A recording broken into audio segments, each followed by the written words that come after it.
Silence. There's not many people who can kind of play the game that Cyborg tried to play. And maybe Cyborg was thinking that she's more valuable to them in their eyes than she is. And obviously, Dana's willing to cut ties, so it hasn't really worked. Yeah, when you play the Game of Thrones, you win or you go to fucking Bellator.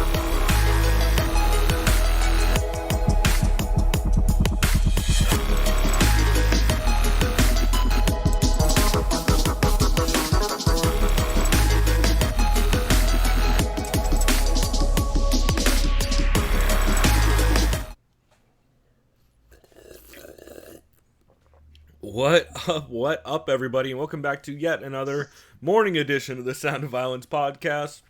We are an MMA podcast to let you know the MMA podcast you should catch, skip, and can't miss each week, as well as we try and check out a new show. I am Pulver, and I'm back yet again in the AM on Fight Day with my buddy Chris Madaffer. What up, dude? Buongiorno. Good morning. Oh, shit. Oh. What kind of fucking French-ass coffee are you drinking this morning? No, that's actually Italian, but yeah. That was the joke, y'all. Yeah, good joke. Today we got Don Francisco coffee, so kind of on like that affordable but good scale. Yeah, I almost went with Don Francisco. Instead, I'm drinking out of the sweet Star Wars tiki mug. I am drinking the... Oh, you still can't see me this week, huh? Yeah, no. We need to figure that out. Yeah, I'm just looking into an abyss. That's hilarious. So I am drinking the White Russian iced coffee, which it's fine. Cool, man. Well, since this is a morning stream and the fights are kicking off here in about 3 hours, we will go ahead and make this a quick one as well. So why don't you jump us? Oh, wait, do you have any? Oh, that's right. Don Francisco is your only Papa Vodka Presents Doug Stanhope Presents sponsor. Yep. Nice. Yeah, I got the coffee, and then it's getting warm in here already, so I do have beer as a backup that I'll probably switch to. I think it's some Duckfoot Brewing, which I haven't had in a while. That's a good choice. Yeah, girlfriend Karen picked it up, so that will probably make a debut in the second segment. But Chris, why don't you go ahead and start us off with the MMA podcast you recommend people catch this week? So, of course, like usual, we usually have multiple catches, so I'll go with the first one. Yep. Heavy Hands. This is good. I don't really have any can't misses. I mean, I guess I could say one of them later, but it's more or less still a catch. Anyways, Heavy Hands. Starts off with insert Larry David gif about the Matt Hughes comment made by Colby Covington, which, let's get this out of the way, probably one of the funniest things I've legitimately ever seen in the octagon. I was laughing my ass off. It was pretty good. I probably watched it multiple times. And then Connor says, "Fuck Matt Hughes." I agree. Yeah, so it doesn't hurt that joke that Matt Hughes is a giant trash person, which we actually talked about last week, ironically enough. So yeah, so thank you, Colby Covington. We know you're. Let's not get too crazy. Well, yeah, not thank you, but thank you for that joke. Yeah, the joke was solid. I know his shtick is starting to get a little more clever. I mean, it still sucks, but whatever, it's getting him title shots, so all the power to him. Sometimes it gets more clever, and then other times he tries to say that Glenn Robinson died from Kamaru Usman ducking Colby, which doesn't make any sense. No, on Submission Radio. Yeah, he was like, Marty Fake Newsman held out so long that Glenn Robinson died. Like, oh shit. Which, there's a funnier dark joke you could make there. Yeah. But Colby Covington. I really hope he does get that title shot. I mean, I know Kamaru Usman was on Ariel's show, and Ariel likes to ask stupid fucking questions about, who else if not Colby? He's like, I think I'm down to fight Leon Edwards instead. It's like, get the fuck out of here. So, thanks, Marty. Anyways, so back to Heavy Hands. They quickly say, we like Shevchenko because she's matchup dependent. They said they're holding expectations. They and we'll discuss this in the preview segment because that's what Heavy Hands does a great job at. They preview fights as well. Let's see anything else. They said Hard Knocks 365, speaking of Marty, is a terrible gym name and it reminds him of a shitty new metal band from Florida. Honorable mention goes out to Team Alpha Male for shitty gym names. I agree. They said, "What is up with terrible band names?" Yep. They Team said Alpha Male is pretty fucking pretty new metal as a motherfucker.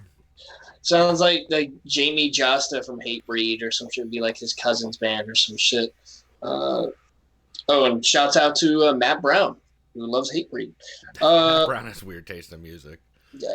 To be fair, I commend that he loves Pantera because they're an all-time great metal band, but I also felt bad that he was literally at the concert when Dimebag Darrell died. So that must have been stressful. Anyways, yeah. Anyways, they said, what is up with Robbie Lawler? Was he unusually cautious or frustrated? I mean, I think it was the pressure from Covington, really. I mean, if someone's literally trying to level change every fucking... I think he was throwing a strike, like 2 strikes per second. Like, come on, dude. What the fuck are you going to do besides try to get up the fuck out of the way and readjust? Covington's cardio is insane. Like, you're just mad. Dude, you have to commend that. There's, like... You can hate him for his shtick. You can say, "Oh, I hope he gets his head knocked off." And it's like, but the dude's got legit fucking ability and skills. So he's a championship level fighter. Like, yeah, I just missed when he was Colby the Delicious Cheese Covington. When he wouldn't talk and would just don't get me wrong. I would prefer that. Yeah, and there was a video someone on Reddit posted, and it's fucking obvious. It was some fan, or it was a fan. But this kid, he's like 24, and he was asking Covington, he said, "Hey, I've been training since I was 17. It was the actual Covington, like giving him advice. And then the kid's like, "Hey, I prefer this side of you." He like said that to him.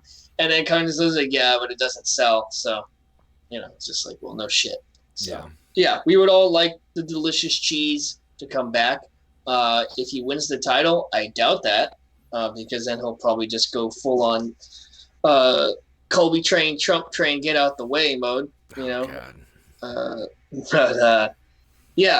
they analyzed Lawler. They analyzed Colby's very similar to RDA in the pressure game, and his striking is improving, which I agree.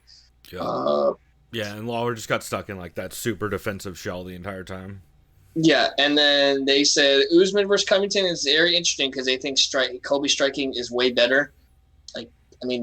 Usman's striking has never impressed me, but that's not really his plan. Dude's got way more pop though. Like he fucking melted Sergio Moraes. Yeah, I'll say Colby, was he reserving his punches against Lawler? Probably, if you have that 100%. He was throwing like that 70%. So you can't really say his pillow fist necessarily. No, he just throws that Diaz volume where he's just gonna put hands out there to get you to react to him. That's exactly that's like, "Oh, Nate Diaz doesn't have knockout power." It's like, no, because he's a volley striker. Volley strikers don't.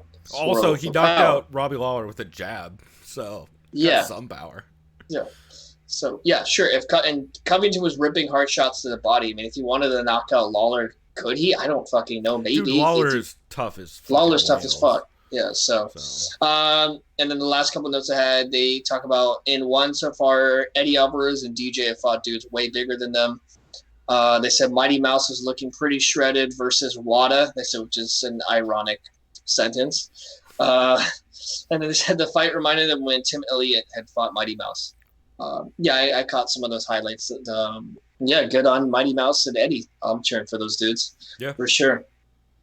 So that's what I have for Heavy Hands. I know you listen to them. How about you? Do you have any? That was mostly what I had for Heavy Hands. I believe it was episode 275. They did actually. I think from this episode, actually, that's right.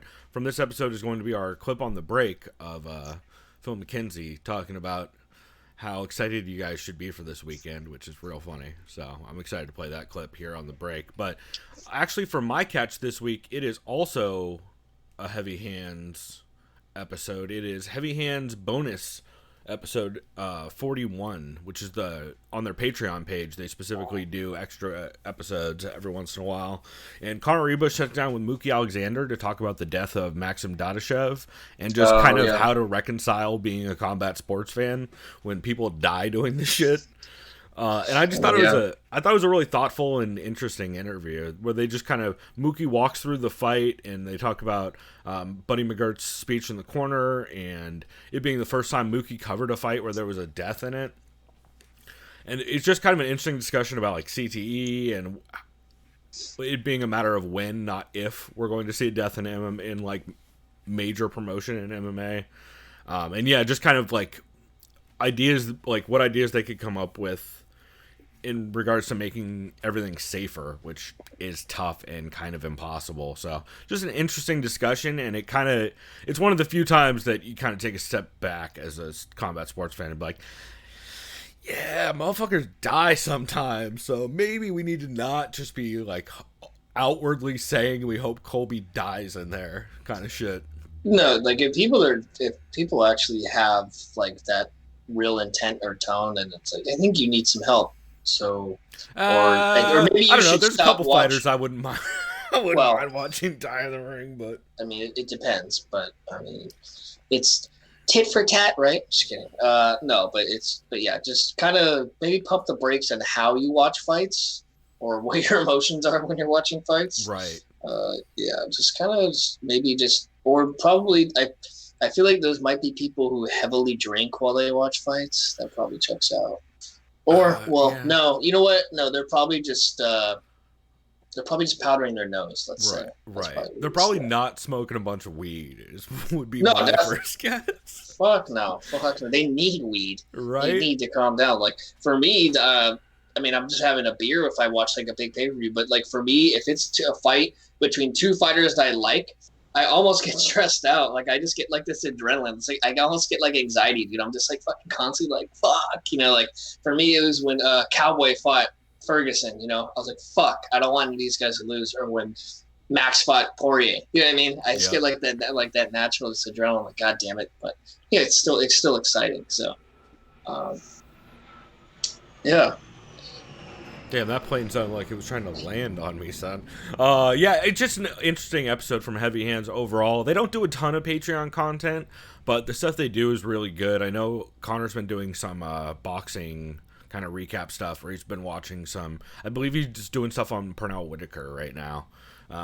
Just kind of like a look back at Pernell Whitaker's career and kind of some breakdowns. So they're doing interesting stuff over there. I just wish they'd put out a little bit more content on that Patreon. But $3 a month, like, completely worth it.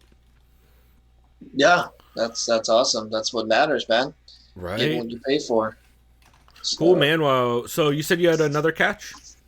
Yeah, I have a good amount of notes on this, and I don't like avoid listening to when this guy is doing a podcast because I like him, but he says a lot of weird shit, kind of like Ariel style.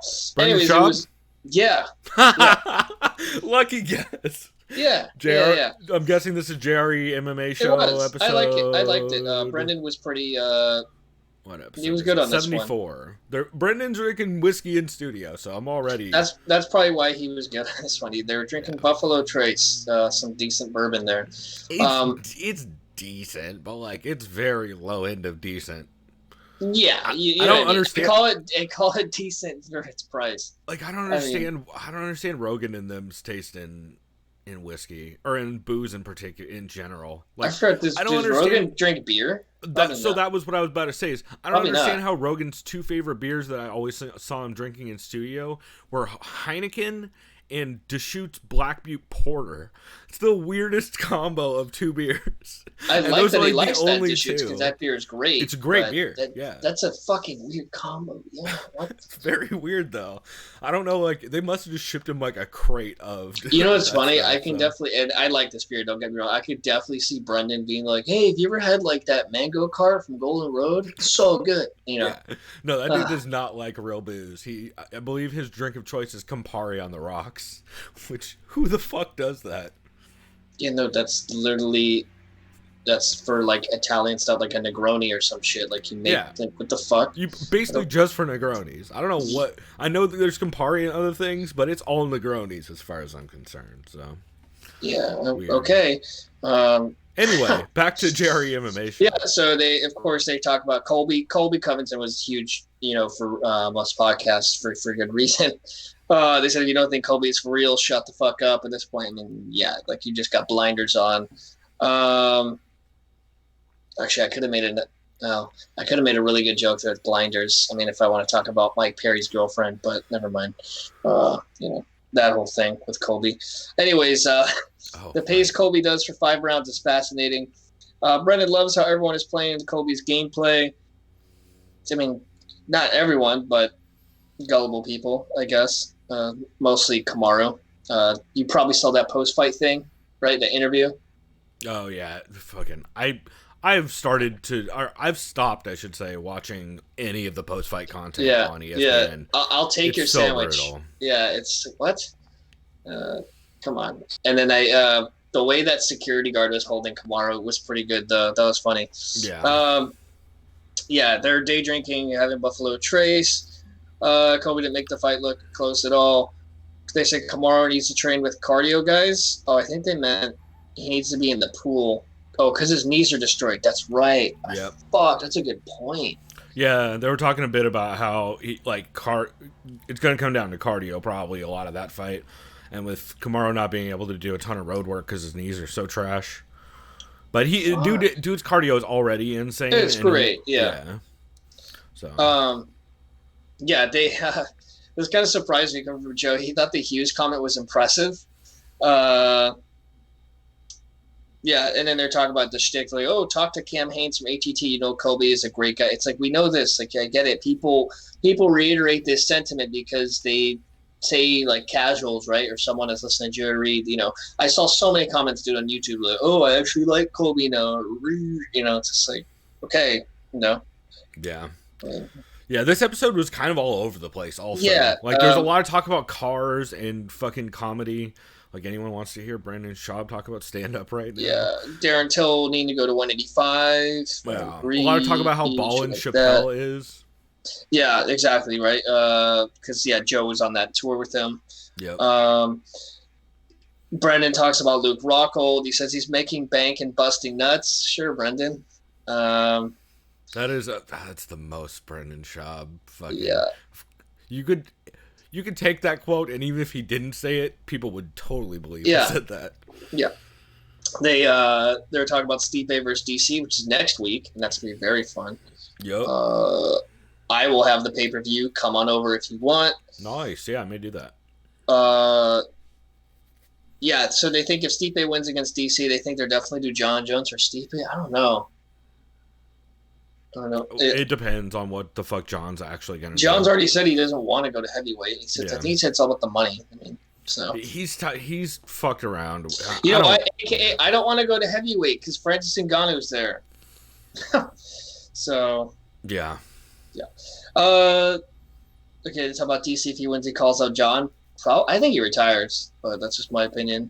I think he's done if he beats DC because there's nothing else left to prove. Stipe, you mean? Or if DC beats Stipe, not if he beats himself. I mean, it is possible. But and then I said in my notes, Joe is the biggest John fanboy still. Like, he's still in favor of reversing the Matt Hamill loss. Like, come on, really? Fucking did Brendan Schaub make the joke? Is Matt Hamill trying to lose his eyesight too? Yeah. Matt, what do you want to lose your vision to? It's pretty good. That was good though. That was pretty funny. Yeah, they talk about Jones' matchup to heavyweight, that kind of thing. Oh, and this is more Joe on John's bandwagon. What did he say here? Oh, they go, what about his lack of performance in his fight against Ovince St. Preux? And Joe's like, oh, it's because John was powerlifting. Right. And Brendan's like, oh, you mean Pico? Yeah. I like how Brendan's like, oh, you mean Pico? It's like, thank you, Brendan. And then Joe's like, he was ignores powerlifting spoonful of Coke into his face.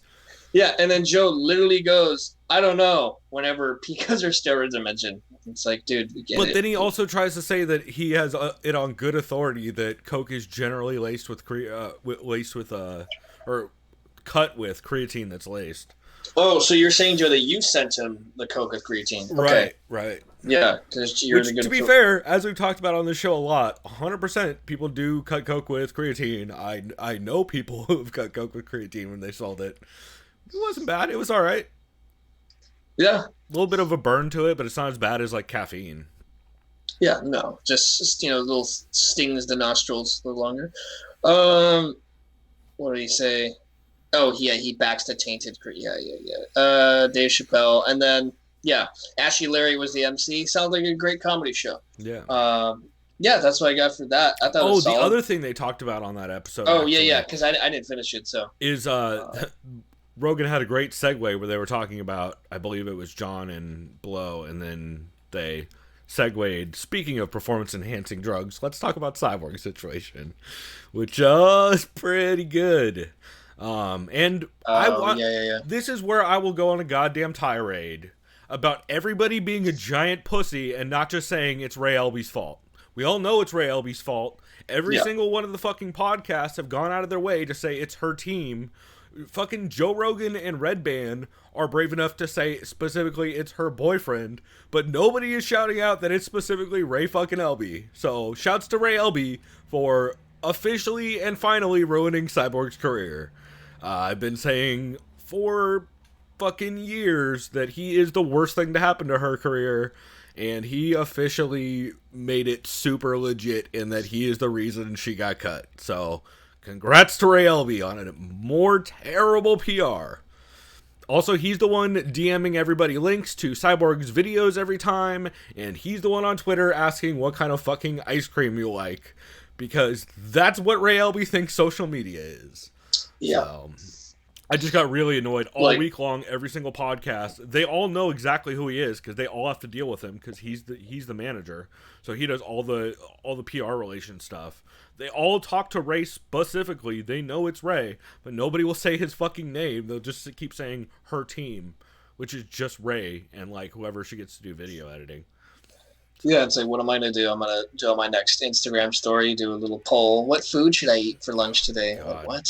Or go on fucking Instagram and send out a picture of KFC and say, missing my friends from Africa. Oh, Jesus. Which you're like, I get that you did train in South Africa, and that probably is a thing where you guys had fried chicken, but also just some fucking forethought, dog. Like, that is classic Ray Elby not thinking things through shit, so. Yeah, where's your, what's it called, awareness?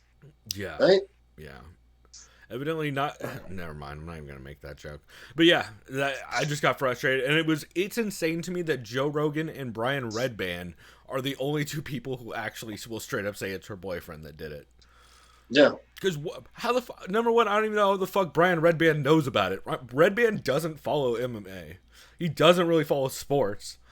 So I don't know how the fuck he knows that it was her boyfriend. And if it's that clear, everybody should be saying it because it's that fucking clear. So anyway.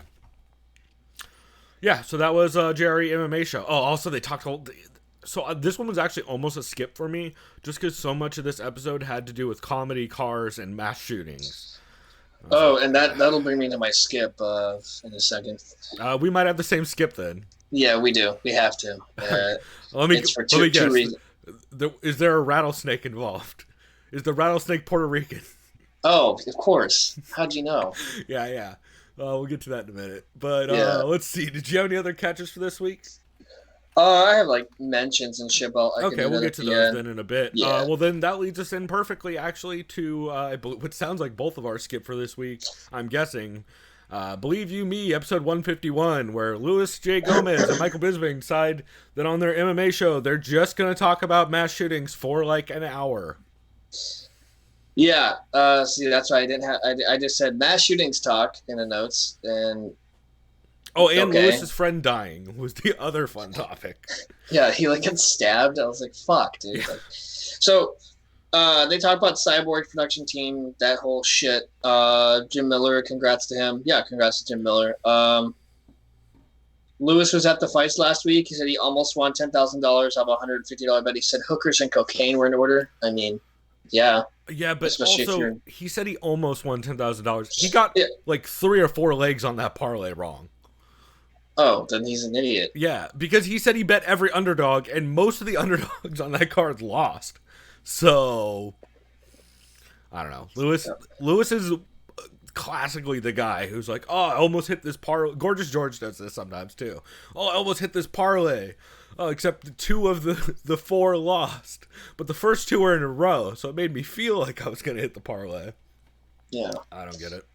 Yeah. Okay, yeah, then they recapped last week's main event. I forgot to mention this. Michael liked the Kurt Angle entrance. I thought that was fucking brilliant.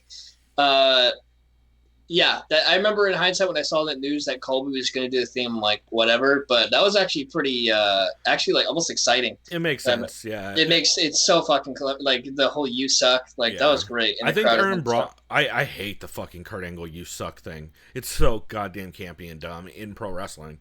Maybe I listened to too much of the Lapsed Fan. And I've heard Oh, no, fucking I'm just- JP what I- Sorrow rail on it too. No, many what I times, think but- it's better in the UFC because like it's a shtick and at least the fighting is real. I think that's how it works. But like wrestling, I don't give a fuck. Like it's just like, oh, that guy's just literally an actor. Yeah, it's the whole fucking Kurt Angle thing is frustrating anyway, but that's for a different reason. But I heard Aaron Bronstetter mention that last week on his show, and it totally makes sense. Fucking Dan Lambert and King Mo and everybody, Bobby Lashley are all involved, and they've actually done angles before in God, what is that fucking Super B tier TNT? TNA Impact. Thank you, TNA. Yeah. It's fucking TNA. Shot every once in a while. Tits and ass. Yeah, Impact. every once in a while I'll come across a fucking clip of TNA. I think there's one of Jim Norton talking about when he watched TNA one time. It's fucking pro wrestling is dumb, y'all. It's very dumb. It's fucking fake athletics. If you want to watch a good pro wrestling movie, it's kind of parodies. Fuck, I always. Oh, Ready to Rumble, I think it's called. It's like with David Arquette and that one other guy in the 90s. Classic fucking... WCW champ David Arquette? Probably. Or was that ECW? I know one of them. Anyway, fucking stupid. Anyways, it's a great 90s... it's like a classic 90s... Not classic. It's like a cult classic. It wasn't like a great movie, but if you like pro wrestling, that's a movie for you because it kind of makes fun of that whole thing while embracing it. So there's that.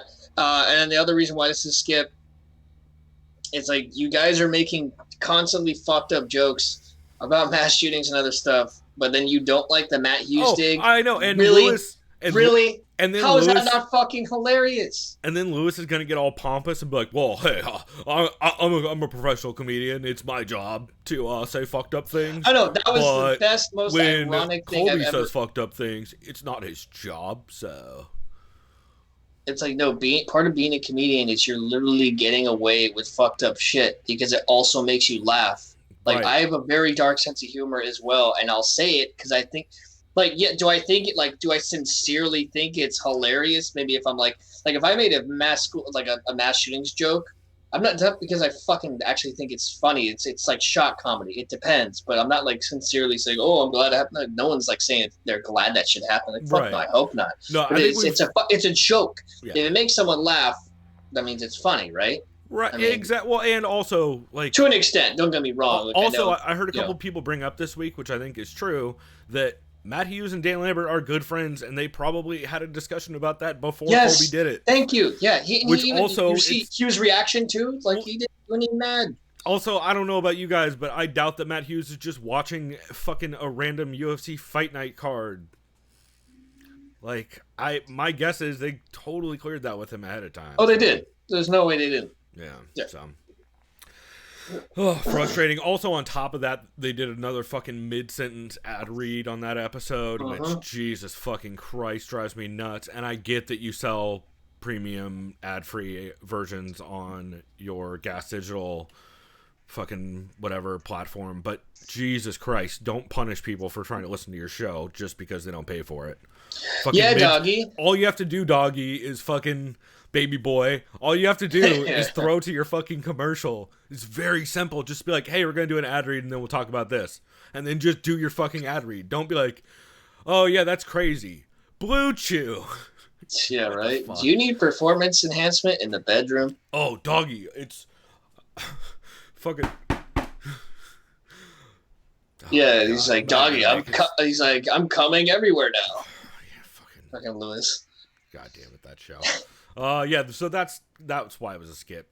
It was a skip for a bunch of reasons, but just, it's a frustrating episode of theirs for sure. And whenever they try and get serious, it's never my favorite episodes of that show either. Let's see. Oh, so do you have any other skips? Because I actually had a second one. No, I do not. So my other skip for this week was Morning Combat, episode 5. And it is mostly because, number one, I can't stand how fucking forced and, like, rushed they speak on that show. They do the ESPN fucking talking head. We're all going to talk in double time, and we're burning so basically, pardon the interruption with Exactly. Tony Wilbon. It's 100%. Or like, what Kornheiser and Wilbon. I can't remember, but yeah. No, they're talking twice the speed for no reason other than it makes the show feel like it's moving, even though it's actually not. And on top of that, 3 times during this episode, Luke mentions that there are producers in his ear telling him to move to the next segment when the segment they were on was like 3 minutes in. And then the co-host... It almost would just be like this and fucking... You know. Yeah. Well, and the co-host also was like, I want to talk more about Colby. We should go back to that. And Luke is just, I've got producers in my ear saying we need to move on. And then he tries to go back to the Colby thing again, and the producers again start talking in Luke's ear about it. I don't understand why there needs to be producers having any fucking input on the show. No, it's like, dude, you just make sure the audio, the editing's good, do all that shit, pre and post, and just let the fucking host do their thing. There's a reason why Luke Thomas has had successful shows for years, and it's not because there's some fucking flunky who is getting paid to stand there and have an opinion. And it's a fucking problem. It's tanking that show already, and that with the forced pace and the just kind of bullshit topics they bring up, and everything is very vanilla and mediocre, and everything feels like Luke's Sirius XM show is what it feels like. And it's just ugh. So many things I dislike about that show. So hopefully the producers will shut the fuck up and sit the fuck down and let Luke Thomas do stuff, because otherwise I'm probably not going to be listening to much of that show going forward. Yeah, it's a shame. Cool, man. Well, we will keep on moving on. Do you have any MMA podcasts you recommend people can't miss this week? No, for me, that's why I had a couple of catches, and then I have a good amount of mentions, but I'll let you go ahead and get to your can't miss. Yeah, so my can't miss for this week is Show Money, episode 29. Oh, nice. Yeah, Show Money is the podcast hosted by, John Nash, yep. Paul Giff, and Jason Cruz. I think Jason's last name is Cruz. I hope I'm not fucking that up. Dilettante on Twitter. And they, of course, they do the podcast with Bloody Elbow, and it's mostly all about the kind of the business side of MMA. And recently, since they're, I believe what's the date on that thing? They're prepping for the hearings on August 26th, which is when the UFC is going to court for the antitrust hearings, which is going to be a big fucking deal. And a lot of this episode revolved around the recent antitrust filings from the UFC, which had way fewer redactions than the last one. I believe we talked about it on the show, but the last one was just pages of blacked out stuff. Everything was just blacked the fuck out and redacted. Oh shit! And they put out a way less redacted plaintiff report and some new filings. So Jason kind of has been going page by page over those and seeing what got released and what info didn't. And there's a lot of really interesting stuff in there. A lot of it's anecdotal info from the Singer report, which is the report that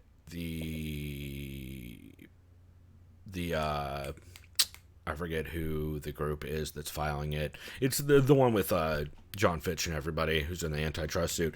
Anyway, the report that from the guy that they hired, it was a lot of anecdotal stuff like Joe Silva's text messages and shit, where Joe Silva's just burying people. I believe oh god, who was it? There was a bank or someone. Oh fuck, I can't. Oh, Deutsche Bank. Deutsche Bank at one point essentially said, there's a message essentially saying, "Congrats, you killed all the competition," because they were just outpricing everybody at the time. There's talks about how the $5 pay-per-view increase that originally came about, they originally talked about it as a one-time thing, but there is hella records that are now released saying that was never going to be a one-time thing. It was always going to be a permanent increase. So a lot of just small info. Some of it matters to the antitrust case. Some of it's just fucking interesting. They seem to be doing a lot of shit like burying Mike Murch, who I believe is a UFC attorney at the time, where he is just on everything saying all kinds of inflammatory shit. So it sounds like that is the dude that if this does go bad, it's going to go real bad on him. But it's interesting. They also figured out that there was some updated numbers on what fighters are making on the revenue split. And I believe John Nash's original estimate a while back was 17 to 20%. Turned out in the report, it's 17 to 19%. So John Nash is pretty fucking on point with that. And it's just interesting. They also talk about how fighters get 10 to 20% of the likenesses revenues, which is fucking crazy. Yeah, that's bad. Yeah, all of it's bad. You would probably know what's the percentage of revenue split on like MLB or NFL. It's in this like 60s to 80s, isn't it? Something like that. You're talking about like total revenue, like the NFL generates, right? And how much it's like split up. Okay, so I remember someone mentioned this thing. It's like the past 2 years, NFL is worth $12 billion. I want to say the revenue split was like 80. Let me see. NFL. I mean, there is a salary cap in the NFL, but there's still obviously a total amount. Fuck, I'm trying to remember what the cap is for each team. God, I wish I knew this. Oh, God. Someone was just talking to me about yesterday. I made a horrible mistake by thinking that I could just simply Google this, and there I'll say this. I remember yesterday, just at work, one of my coworkers, he boxes, or at least he trains at the moment, but he was asking me, he's like, do you think MMA fighters get paid enough? And I was like, breaking it down, like how much camps cost, or some camps cost, and like show money versus, how much to show and then how much to win. And he's like, yeah, that's fucked up. But I was comparing, I'm like, oh, look at the league minimum for Major League Baseball, right? Doesn't matter if I think even if you're on a rookie contract or you have like years of control, I believe if I recall correctly, it's $400,000. And like, granted, yes, that's different than fighting because you're playing, X amount of games a year for your team and blah. But it's like still, it's like, imagine, how many fighters can you say in the UFC, if you're on the prelims, we're going to make a total of 400,000 in that year? Or how many fights they have in E? I mean, it's just like, that's what they should at least be getting. So it's just like, fuck. It's especially based on how much the UFC's worth. What is it, still $4 billion or is it more now? I have no idea. It's insane. It's insane. Fighters are making 17 to 19%. That's stupid. Of the revenue. No, and especially those numbers get way crazier when you talk about people like Conor McGregor, where that is huge profit, and they are making way more than 17 to 19% off that dude. And I know some people go, oh, but his training camps for like a couple $100,000. It's like because he has a lot of money and because he can afford to pay people, that want to train him. So it's all, Well, also the coke expenses in his training camps really get up there. So there's all correlations to that. So it's just like. Yeah, it's fucking crazy. So it's a really interesting episode, though, of Show Money, and I highly recommend checking it out. They're going to be in Vegas on the 26th for the week of the hearings. So it'll be interesting to see some of the content they put out around that time, and we will definitely be talking about it on the show because I have a feeling there's going to be some crazy info on there. Cool, man. Yeah, I'll get to some mentions real quick. Actually, did you have any new shows before we do that? Yeah, so, and I noticed, I think they tweeted us or retweeted us, Split Decision. Oh, I feel like I've listened before, but I don't think I have. I know I've talked about it. I don't know whether you have. But yeah, I listened to that episode as well since they tagged us on the post. And it was a solid one. Yeah, this is the one where they talk about that professional catfisher in the beginning, right? I think so, something like that. Yeah, Paul Davies, this English guy used Cody Garbrandt's likeness in England, and he stole like a fuckload of money from some women. He's going to prison for 34 months, has 8 counts of fraud. Guy had a gambling addiction, borrowed like 40,000 pounds from his parents, like trust fund or some crazy shit. Stole 15,000 pounds from women on Tinder. They talk about recent USADA positive test findings for recent fighters. They said, is a diuretic found in a sample the same as putting cheese on a chimichanga? I thought that was pretty funny. They said Fedor's brother is signing with bare knuckle fighting, potentially. They're asking about, is Big Mac making her return too soon? They recap Chris Cyborg's career, the whole Dana Cyborg thing. Joe Rogan already apologized, all that shit. Dana won't. Of course, Dana's not going to apologize. So yeah, there was a solid episode. I think it was only about 38 to 40 minutes long, but I liked it. Yeah, so I think you listened to episode 32, and I think I might have listened to episode 33. Because the one I listened to was mostly about the Colby Lawler fight, And I think I listened to the one that was before their newest episode because I think I listened to this like just a couple days ago, so that's probably why. Yeah, this one just dropped not that long ago, okay. so that show's real solid.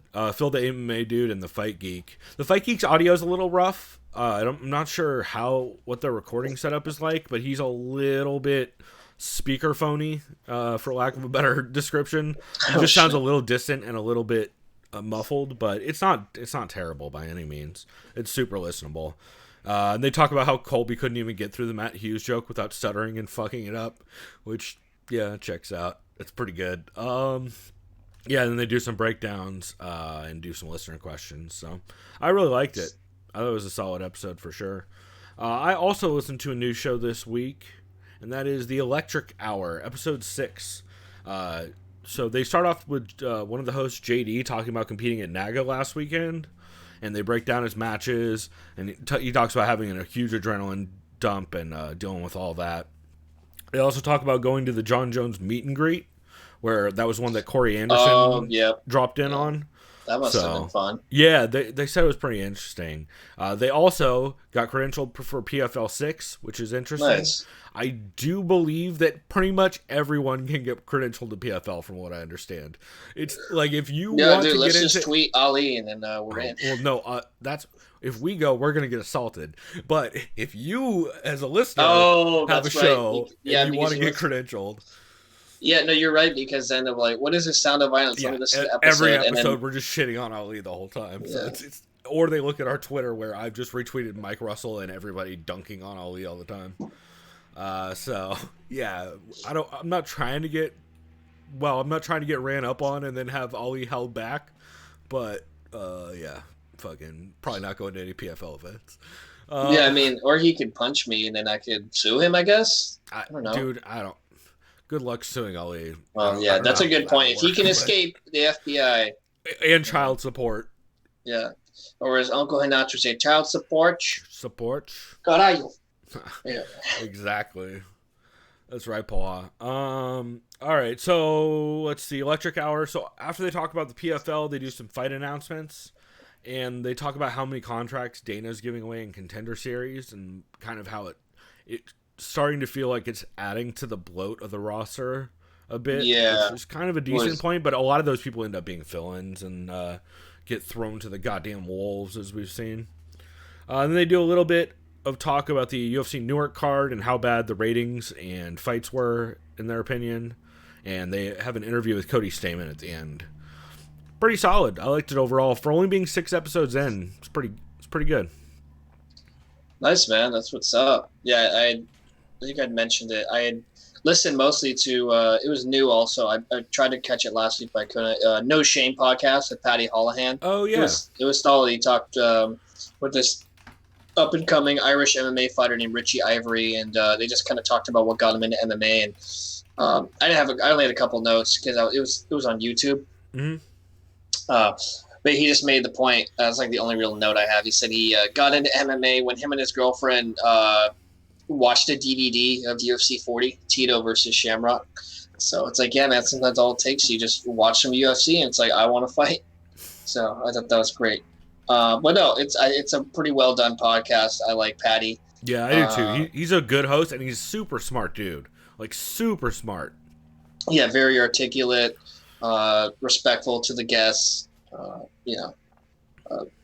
Because some hosts, they'll, whether you're like kind of too excited to talk about something, you kind of interrupt your guests and that kind of thing. But I mean, that's probably like passable sometimes. But then obviously there's some hosts where it's just like they raise their voice because they think it means they're winning an argument or they get their point across. Yeah, I don't know anything about interrupting. I definitely never do that on accident. Yeah, I don't know anything about talking heads, I mean, I'm losing every someone raise my voice really loud. That's right. Yeah. Let's see. Do you have any other honorable mentions that you want to give a shout out to? Yeah, You're Welcome was solid. He started by talking a lot about Cyborg and how much she's getting paid in Invicta and her relationship then with Dana, or Zuffa, I should say. Discusses the whole video footage thing, and I think he mentioned Ray Elby. I believe he did. Did he actually say Ray's name? Oh, no. He said her boyfriend? Name, but yeah, I think he said boyfriend or just Her her team. production team. Yeah, that's what everybody did. Nobody will say his goddamn name for some reason when everybody knows exactly who we're all talking about.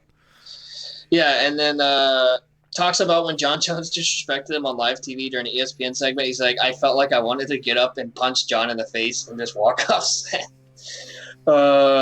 Checks out. Chael loves that, and this has been rumored. Well, not been rumored, but it's every time he's had a fight, they say, "Oh, you're gonna go down in weight." So yes, Frankie Edgar is officially going to 135, and Chael loves it. Yeah, I don't know why everybody seems to love it, but everybody seems to love it. Which, okay, y'all must love CTE because I don't understand how dropping more weight when you're having trouble. I'll say this: the only thing I love about it is Frankie. Can you beat Uriah again, so then he can retire again? That'd be great. that would be great. Actually, you're right. That he'd be doing Uriah. I could totally see the UFC going, "Oh, let's do Frankie and Uriah. Fuck it." No.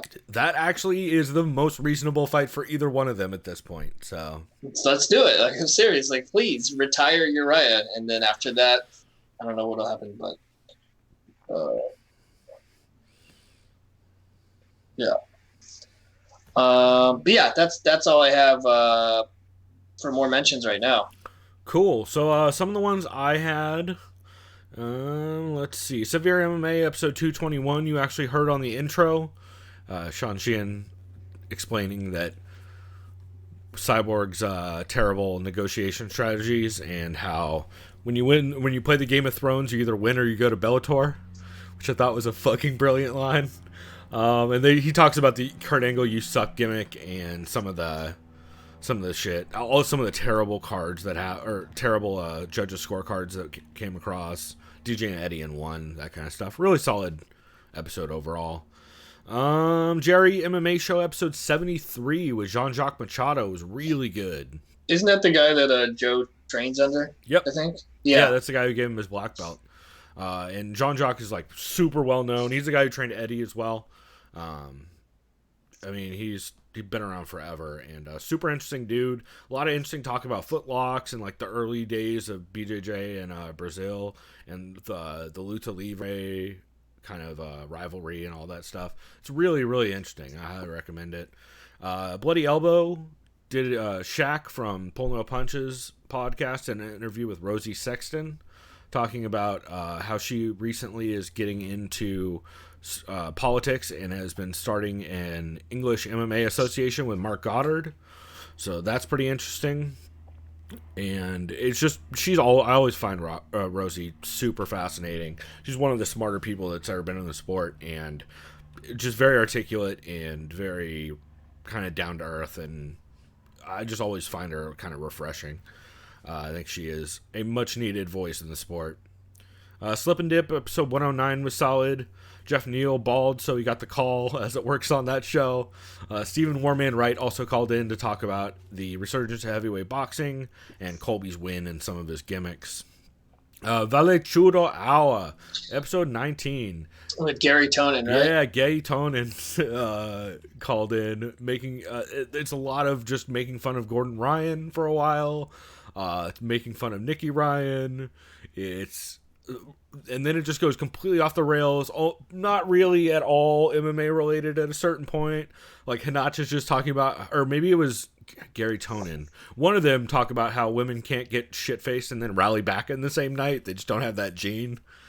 And then there's a lot of talk about words meaning things. Robert Downey Jr. in Tropic Thunder. Hinach tells a crazy story about living next to drug dealers and there being a shootout when he was a kid. Fucking, it's a pretty crazy episode. So didn't he grow up in like in Brownsville, like in Brooklyn? I think that's what it's called. It's where David Brandt. It's pretty he grew up for sure. He grew up Brooklyn. in I think that's Brooklyn de Janeiro, Poha. Oh yeah, of course. He actually did. He did that same thing multiple times in the episode. He's like, when I was growing up in New York, after I moved from Brazil. You're like, oh boy. That's funny. Yeah, it's great. It's a really fun episode. I like Gary Tonin. He's kind of controversial. He'll say some crazy shit, but he's always interesting. CME episode 366 was solid. A lot of talk about Colby's gimmick and Chris's production team. And then the fucking rough-ass Uruguay card, which I'm not excited to get. Or, sorry, Uruguay card that we're going to No, dude, or if you're in middle school, you're a gay, huh? Oh, bro. I like how fucking 7 different podcasts did the same bit of trying to say Uruguay the correct way. There's like 7. You know why? Yeah, there's like 7 shows. He started so bad. You know why? And then half of those shows, the other co-hosts would be like, "Oh, you mean Uruguay?" It's weird. It was a bit that everybody did this week, so I felt compelled to. Our MMA show, they did a Chris Cyborg career retrospective, which was interesting. That's the show that Jimmy Smith does. Between Rounds Roundtable for the Uruguay card with Jack Encarnacio, Jeff Sherwood, King Mo, and Dean Thomas was really solid. MMA Vivisection, UFC on ESPN plus 14 was a good one. No guest this time, but just solid overall. And then, you know what? I'll shout out Punch Drunk Sports, episode 355. Almost nothing at all to do with MMA, except for this is where Red Band says that he heard it was Cyborg's boyfriend that did the video, which I don't know how Red Band knows that, but if Red Band is willing to call out that it's specifically her boyfriend, I don't know why every MMA media outlet has to be a giant pussy about it. So yeah. Drives me nuts. Cool, man. Is there any well-rounded shows you wanted to shout out this week in true co-main event style? Fuck, I just realized I didn't get to any well-rounded this week. I think the only one I did is Two Bears, One Cave. I believe it's episode 3. Was real solid. Bert Kreischer says all of the horrible things. Tom Segura is so good at getting Bert Kreischer to say fucked up things on that show. Bert Kreischer talks a lot about Nazi memorabilia. It gets so bad that at one point he's convinced people are just going to start editing the episode to make it a racist propaganda film. It goes places. It's a thing. So yeah, that was my main. I think that's all I had. Doug Stanhope podcast, always good. I've been enjoying that. I think that's all I had for that. So, actually, you know what? The After Disaster did their 500th episode live in Vegas, and that's solid as well. I love those guys. Tyler White, Mike Carano, and Anderson Cowan. So definitely check that one out if you want a goofy ass podcast that's about I don't really even know what it's about at this point. It's about them being old white dudes. But we'll go ahead and wrap this segment here, and then when we come back, we are going to do our very quick breakdown of the UFC Uruguay card, because it starts in 2 hours and 17 minutes from right now. So we're going to go ahead and wrap this up, and in the meantime, you guys can listen to this clip of, oh god, what is it? Oh, it's Conor Rebush and Phil McKenzie talking about how excited you should be for this weekend's card and just MMA as a whole. So we'll be back.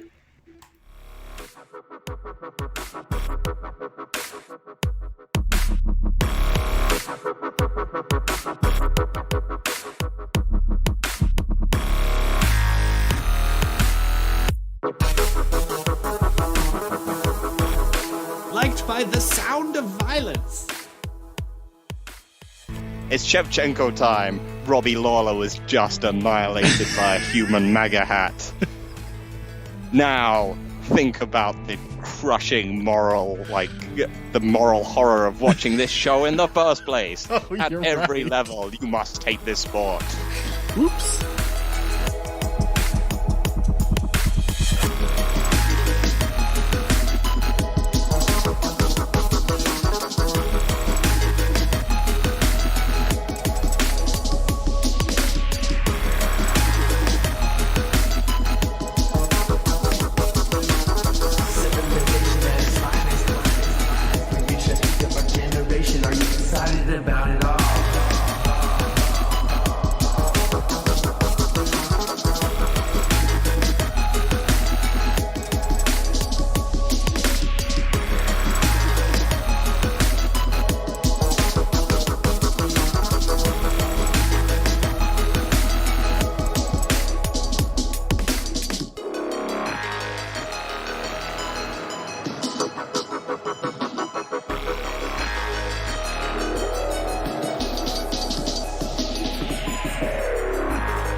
It's Shevchenko time. Robbie Lawler was just annihilated by a human MAGA hat.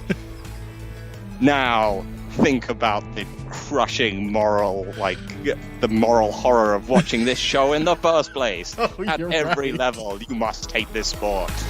Oops.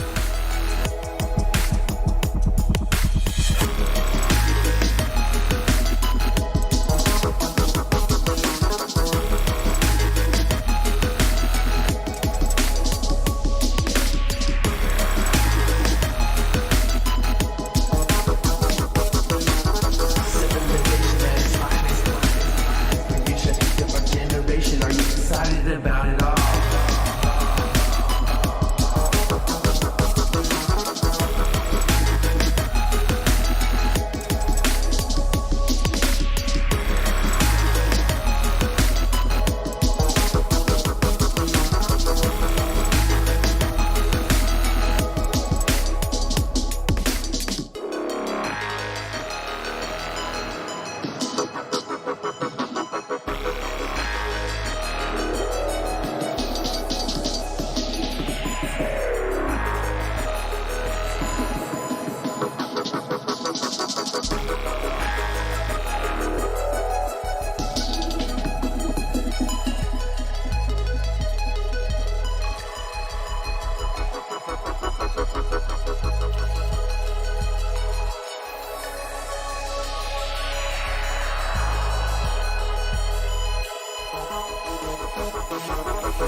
Liked by the sound of violence.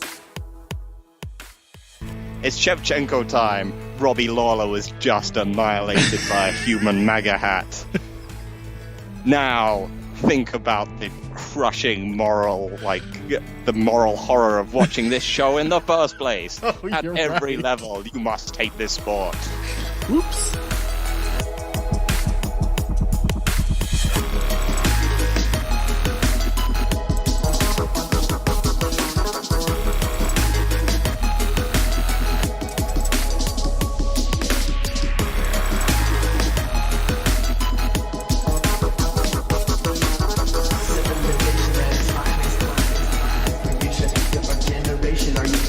About it all.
shit. Oh, God, I fucked it up.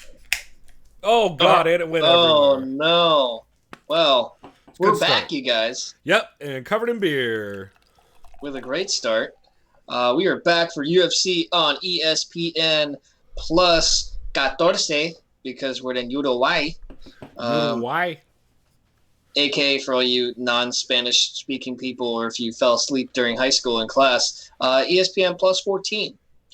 Shevchenko versus Carmouche. That's right. And I am drinking a Hopp'em Sock'em IPA from Duckfoot. It's evidently a citrusy contender, which is Simcoe dry hopped. Okay. Sounds fucking bomb.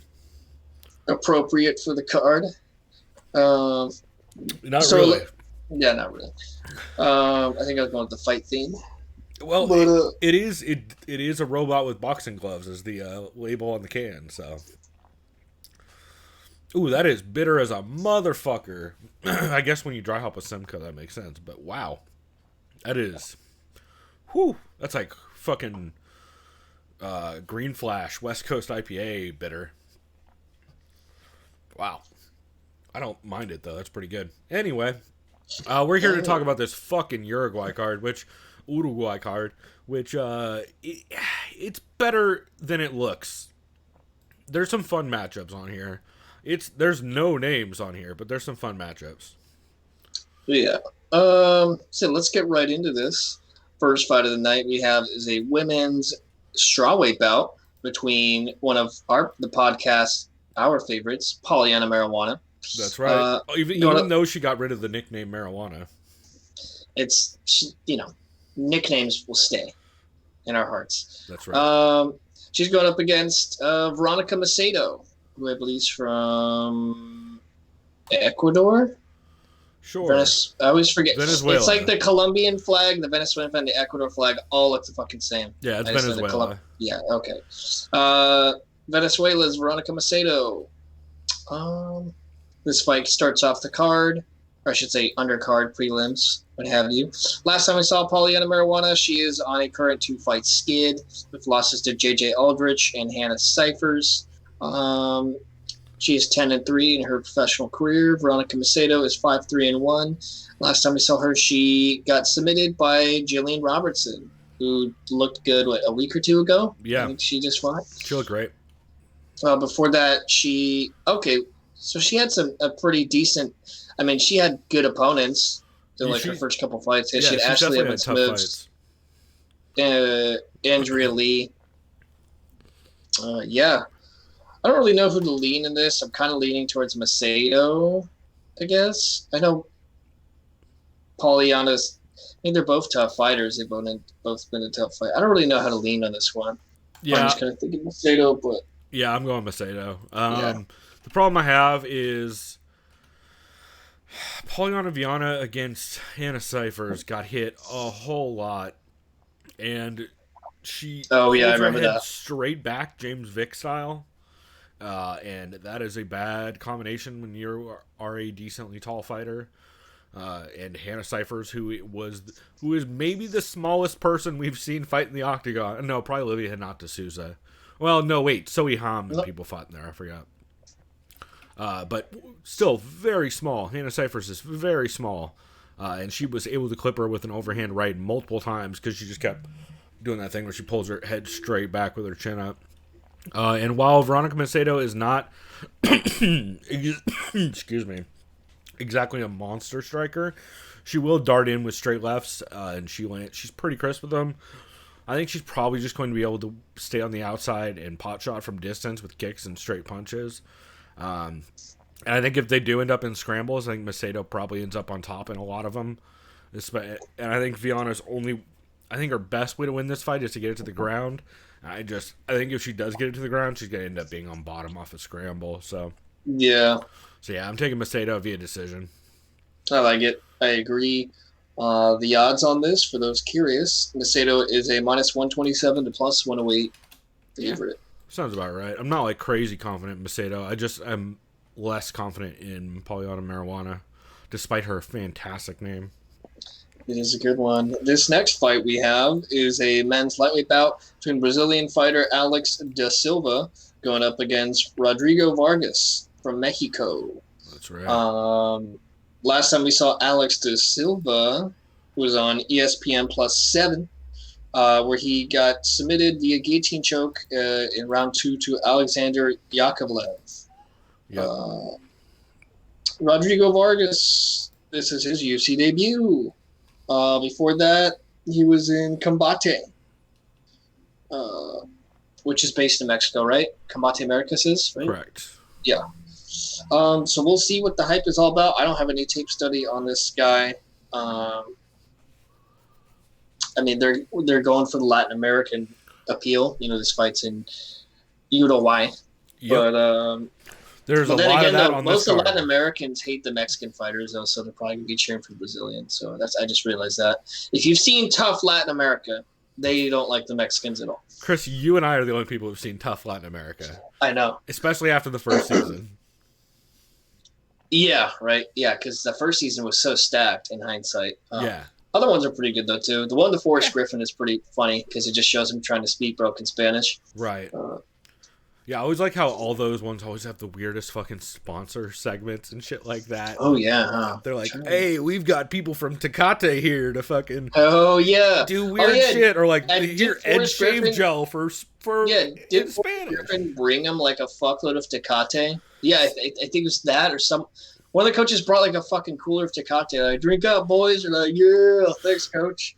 Or some shit. Fucking those I shits think- are ridiculous. Yeah. So I don't know what to think of this. I don't know if I'm leaning towards the Brazilian. Yeah. We said this card was kind of rough. Yeah, this is what we're talking about. I think it's time. I think it's time for a coin flip, Skip. Oh shit! Get your trusty coin, Skip. Yeah. Let's go heads for the Brazilian guy and tails for the Mexican guy. Let's see. I'm guessing the Mexican guy is the guy who fights out of Mexican Pride Gym. Yeah, I would imagine. Yeah. So it looks like I'm going for the Brazilian guy. I think that your coin is pretty fucking smart. I think that's 100% the way you have to take this. I just don't have any faith in Rodrigo Vargas to win grappling exchanges enough to win this fight. And I don't think his super quick head kick finish in his last fight is at all telling of how this fight's going to go. I'm leaning Silva via sub in the first. Silva gassed super goddamn hard against Yakovlev in the second. Gas. This next fight is a men's featherweight bout between Brazilian fighter Geraldo de Freitas, which I probably said wrong, going to be against American fighter Chris Gutierrez. El Guapo. Last time we saw Geraldo de Freitas, he had a unanimous decision victory over Felipe Corrales at UFC on ESPN Plus 2 last February. Okay, that was his UFC debut. And Chris Gutierrez, he also had his UFC debut. I mean, he was on the Ultimate Fighter finale, so I guess, yeah. He won a decision over Ryan McDonald. Here's another coin flip for me. Don't know who the fuck to pick. It's bantamweight, so probably going to the decision. Yeah, I've been going Or back it's and featherweight. forth. I don't know. It might. I believe this is a 35. I know De Freitas fought at 45 last time, but I think that was because of or no, it wasn't De Freitas. It was somebody fought at 45 in their last fight. Okay. I think I'm mixing that up a different fight. There's a lot of lightweight dudes that are of South American descent on this fucking card. So if I mix dudes up, probably you know why. I've been going back and forth on this. I was started off pretty confident in De Freitas. I just thought he was going to be able to win more of the fight with both of the clinch and just takedowns and scrambles. But Chris Gutierrez is really goddamn well rounded. Their records look similar, except for when you scroll down Chris Gutierrez's 11 fight amateur career. So he has literally double the fights pretty much of De Freitas. Okay. which I think will make this pretty interesting. I think Chris Gutierrez is probably, I mean, he's definitely the veteran, and I think he might be more well-rounded. I just, De Freitas looked very dominant in the clinch and in at kickboxing range against, oh God, what was dude's name in the most, Felipe Colares, in the most Brazilian regional fight of all time in the UFC. I'm going to stick with De Freitas via decision. The low kicks and pressure boxing in Gutierrez might cause him problems over time. Plus, just being super veteran and slick, I think might help Chris Gutierrez in this. I know Conor Rebush and Zane Simon were pretty high on him, actually, in this matchup. So I definitely have some pause, but I'm leaning De Freitas. De Freitas. Yeah, that reminds me. I think I have to check who I have in my flex for fantasy because I think I picked up one of these guys because I was like, fuck, like there's like no options. Yeah, or maybe I'm losing that league so bad. I don't even know why I'm bothering, but I should probably set some. God damn it! I don't even know who the fuck I picked. Whatever. Fucking puppy monkey baby, dude. So ridiculous. Yeah, the odds on. So I think I'm just gonna agree with you on this one. I'm not gonna do a coin flip. Yeah. This next one, I'm probably gonna do a coin flip though for sure. But yeah, the odds are to Freitas is a minus 137 to a plus 122 of Gutierrez. That's kind of weird. Oh, you know what? If I remember right, Zane Simon and Connor were talking on Vivisection. We're talking about how that line moved like evidently in like a 2-hour span, a whole bunch, which is generally very sketchy. So it'll be interesting to see how that plays out, especially with this being a card in a very weird market that the UFC isn't normally in, which is when you see some sketchy line movements and stuff. Yeah. Yeah, so this next fight is a flyweight bout. Yep. This is unanimously the fight that everyone references when they're talking about why this card is something that is very regional and not that important. I don't know why, but every time people bring up Julian Paiva, however the fuck you say his name. I always Julian Paiva? Sure. I don't know. Nailed it. Yeah, no, this is notoriously the fight everyone brings up, like, oh, I don't know who knows any of these guys, even though dude has fought twice under UFC promotions. It's going up against Brazil. Well, this is a Brazilian matchup. It's going up against another Brazilian guy, Rogério Bontorin. Okay, so Julian Paiva, he lost to Kai France, who's a talented Muay Thai fighter. Yep. Bontorin lost a split decision to Magomed Bibulatov, who's talented. Yeah. I mean, dude, that's how all flyweight has been. It's just been a bunch of killers. Like, Flyweight's dope. This fight's going to be dope. It's been a bunch of killers, and that DJ steamrolled, and then finally someone really good came around to Henry Cejudo and beat DJ, right? Oh, yeah. Beat. As in, stole a decision somehow because of bad judging, but yeah. Yeah. I mean, it was a close fight, but I still think DJ won, so I don't fucking know. But yep. Yeah, so time for the coin flip, Skip. Yeah, this fight's gonna be a fucking banger. I have a feeling. These two dudes both come to scrap in both of their last fights. That Kai Kara France fight, I thought he won that shit. I was rewatching it pretty drunk last night, so take that for what it's worth. But he did real well in that fight, and he was landing on the feet. And Bontorin won a decision over Magomed Bibulatov, which, again, a split decision win. It was a very close fight. It was scrappy. He hung in there with Bibulatov, who's a fucking beast. So I have a feeling that both these dudes are going to come in there and bang. I hope so, man. I think this quarter hopes so, too. So this time I'm going to do tails for the Brazilian. I'm just kidding. They're both Brazilian. So tails for Bontorin. Let's see. Got some height on that one. Oh, it looks like it is tails for Bontorin. So there we go. I swear it's always tails. Fuck that. It's 50-50. Tails never fails, dude. Tails never fails. I mean, the last one, the heads won, so it's literally just 50-50. But I think there is merit to whatever side is up has more of a chance to win, which is still probably not true. No, it's 100% not true. I know. That's a joke. Like, I know probability. Oh, man. So, Wait, so who'd you go with?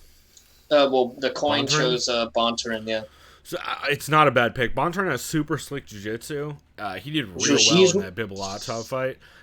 The only thing that worries me in this fight is Paiva is a long ortho Muay Thai fighter.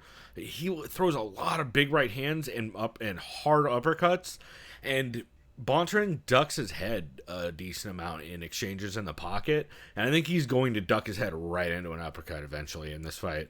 I don't know if Paiva's going to get him out of there because he's super tough and he's very good in scrambles. He hit some slick shit against Magomed Bibulatov, but I'm taking Paiva mostly just because I think he's going to be able to really sting him in the pocket enough to win two of the 3 rounds. So I'm taking him by decision, but I would not be surprised if he clipped him with an uppercut while he was ducking in the pocket and got the TKO. Yeah, I mean, we'll just have to see. Yeah. Okay, so the odds, Bontarin is a -118, slight favorite to a -101 of Paiva. Yeah, that sounds take that as totally will. fine. Bontarin's, like I said, his jiu-jitsu looked really fucking good against a super tough guy in Magomed Bibulatov, so. Are you taking him by decision, I'm guessing? Yeah, I'm going to go decision. This next fight is a women's strawweight bout. Another really fun matchup. Yeah, I realized it's between Tisha Torres and Marina Rodriguez because she's Brazilian, or just Rodriguez. I don't know. Sure, one of those. Tisha Torres, I just realized I have her on contracted fantasy, so you know who I'm choosing. That's not bad. She's on currently a 3-fight skid, but to fucking murderer's row. Yeah. Jessica Andrade, current champion, former champion Joanna Jędrzejczyk, and possible future champion in Chinese soon-to-be superstar if she wins, Wei Ling Zhang. Yeah, you could argue the 4 losses in her professional career outside of Tough are to the highest level featherweights of all time. Strawweights. I was like, featherweights, she'd probably not be alive today. No, she would not be alive. Well, it depends. There's some featherweights she could beat. Oh yeah, what's her face? Let's not dunk on poor Megan Anderson. I know. I'm just kidding.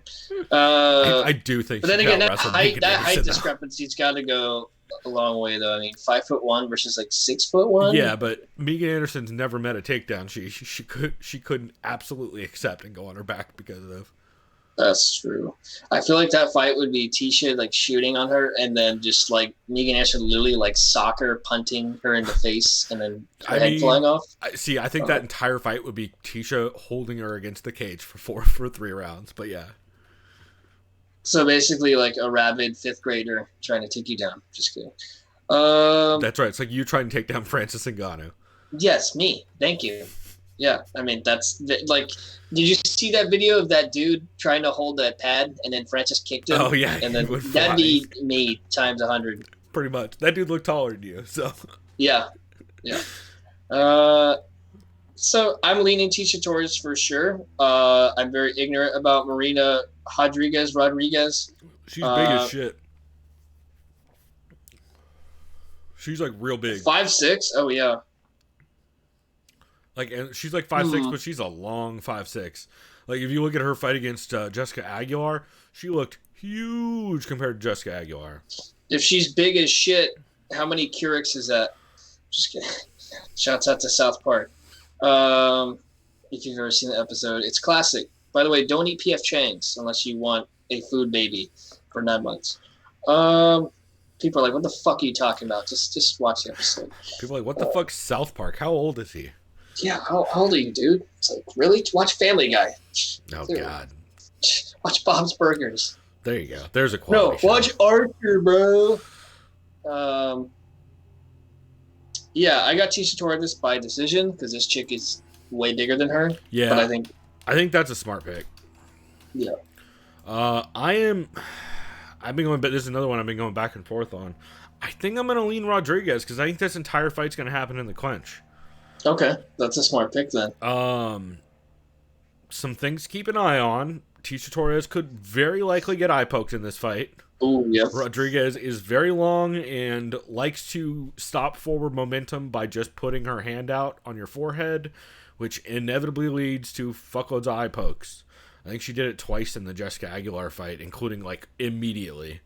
However, in that fight against Jessica Aguilar, she also lit her the fuck up in the clinch.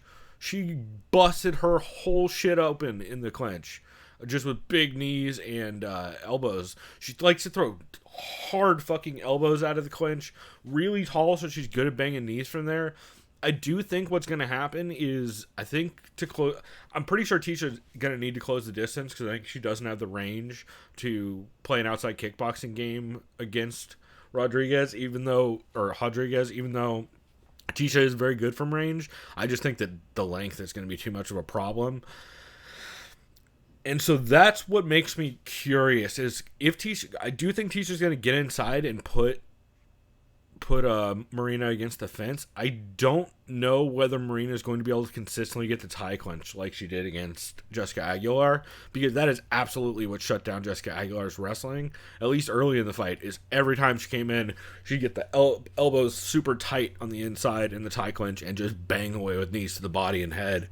And she's really good at circling off from there.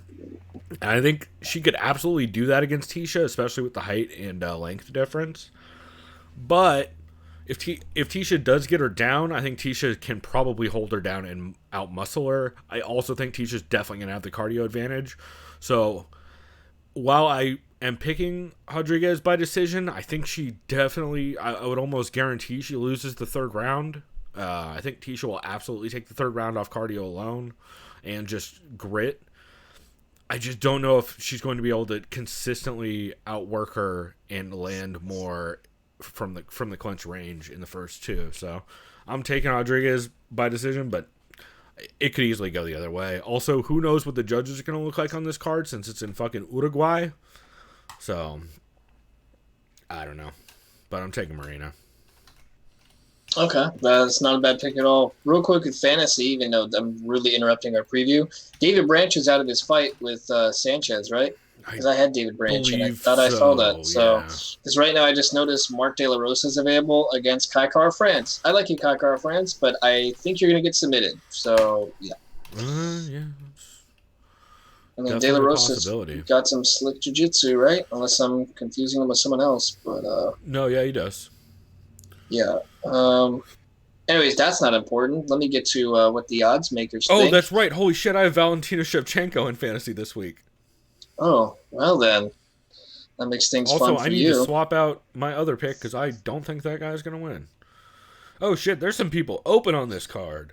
I might pick up a couple people on this card. Yeah, I have Tisha Torres, and then evidently my flex is Chris Gutierrez. I like how two of these fucking fights are TBD, even though I can tell you who's fighting. Also, I don't know why the Talia Santos fight is on there since that's not happening anymore. Lovitz is fucking up. Okay, yeah, the odds. Tisha Torres is a minus 161 to a plus 140 favorite over Marina Rodriguez. Yeah. That sounds about right. I think Tisha can definitely veteran and just outwork Marina to a win. I just think it's gonna be it's a tough fucking size matchup for her. So next up we have a men's heavyweight bout between French fighter Cyril Gane, probably. I think it's Gone. Gone? You're probably right. His nickname is Bon Gamin, probably. I don't know. I never took French. I did take French, but I just showed up late every day and was real high during that class, so I already had 3 years of Spanish. I was like, I don't care about French. I mean, you really don't need to learn no French in the United States anyway. No. Unless like you live in fucking like the French quarter of like New Orleans or some shit, or some part.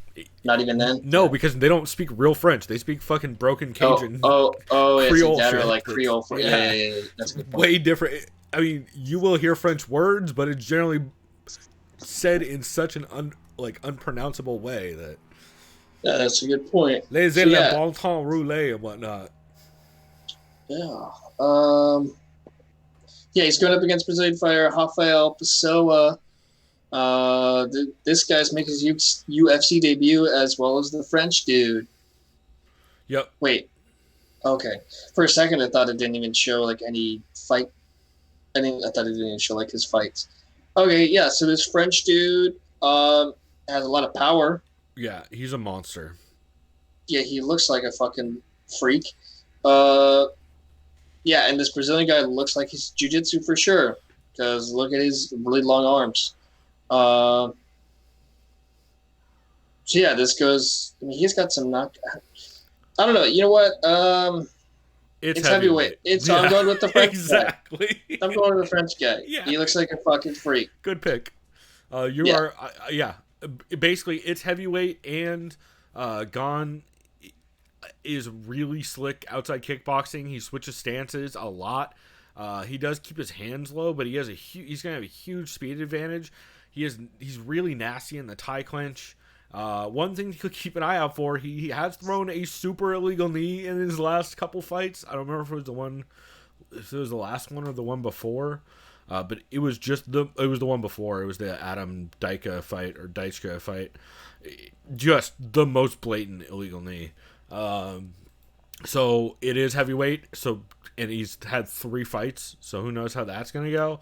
But dude is so slick, really good outside. He just switches stand. He moves like unlike a heavyweight, and he's real good at just throwing a lot of 1-2s and throwing kicks from the outside. And just constantly switching stances. I think he's absolutely going to light up, dude. And I'm taking him TKO in the first, probably via clinch strikes and volume. I like it. The odds. The French dude, Cyril Gane. He's going to be like a 800 favorite, right? Minus 435 to plus 340. I'm surprised that's not. I think it's just because it's heavyweight that's not wider. Cause I guess they're thinking other jiu-jitsu fighters like Fabricio Verdum can knock people out, so can this guy, Rafael something. So, well, I mean, even we don't know much about Gane's ground game, but I'm guessing there isn't much of one. He's had 3 fights and he started out in kickboxing, but dude is a fucking monster on the feet and just a giant man. So there we go. That's all you need. Did you have a method on that? Like murder in the first round? Yeah. That's pretty much what I'm going with. This next fight is at welterweight. Yes, welterweight. No, 85. Nope. Right? Middleweight. No, it's you're right. It's welterweight because he's going up from 55. That's what it is. Oh yeah. Between Russian fighter Alexei Kunchenko going up against submission artist specialist Gilbert Burns, who also has some hands. Yep. Yeah, I like Gilbert Burns in this fight. I mean, but then again, I can't really. Oh, he beat Yushin Okami. Yeah. And I went to decision. Yeah, that's all I need to know. Sorry, Wolverine. You better hope your durability is really good. But then again, just like most people probably should have done in the comic books, why don't you try to drown or suffocate Wolverine, which is what Gilbert Burns is probably going to do to him. So I got Gilbert Burns by submission in, let's see. Has this dude been choked out? Oh, he hasn't really lost. Oh, well, this is going to be his first submission loss. So I got first round. I don't know. Watch him like knock the fuck out Gilbert Burns. I mean, maybe. Yeah, I doubt it. I think if he wins this, I think it's probably just outworking him to a decision. Alexei Kunchenko is really fucking good. He beat Yushin Okami and Thiago Alves, but he did it extremely dominantly. It's not like he's not out. When you think giant hairy Russian dude, you normally think they're going to be out there just trying to murder people. He just outworks dudes and keeps a pace on them. But he's really goddamn good. So like the Dagestani fighters. Right. And Gilbert Burns, man, I'm interested to see what the step up in weight is going to do to Gilbert Burns, especially since this is pretty late notice. Kunchenko's he's good. He's really good at switching stances on the outside and just kind of keeping a pressure, feint heavy counterboxing game going. He did a real good job of dropping right hands in from the outside on both Alves and on Yushin Okami. Yeah, Gilbert Burns, though, I just think I think he should be able to use his calf kick and volume, and then just clinching against the cage and getting some takedowns. I just like Burns in this. I'm going to take him by decision. I do think he can probably get the choke because he's very slick. But Shevchenko's pretty fucking tough as well, and has shown that he can hang in there against tough people. So evidently that's why his nickname is Wolverine. Then exactly, schnickty schnoin and whatnot. Yeah. But yeah, I'm taking Burns via decision. But again, this is one that I'm not ultra confident in. Yeah, nor am I. I mean, yeah.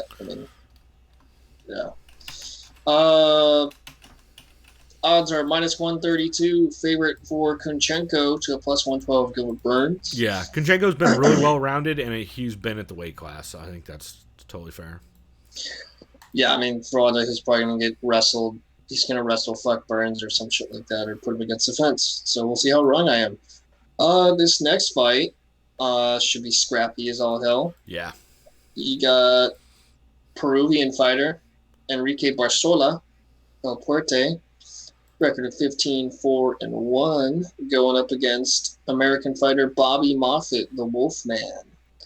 A lot of wolves and wolverines on this card. Yeah. What's next? Like Nature Boy or some shit? Or fucking Grizzly Adams? Oh, yes. Nature Boy. That classic nickname. Yeah. Woo! Woo!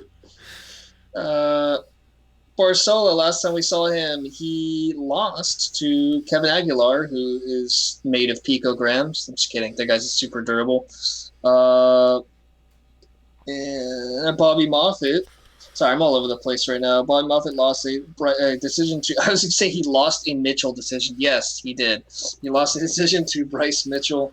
Both these guys are coming off decision losses. I just remember Barzola has some decent hands. Yeah, he beat Brandon Davis, who looks really good, since he went down to 135.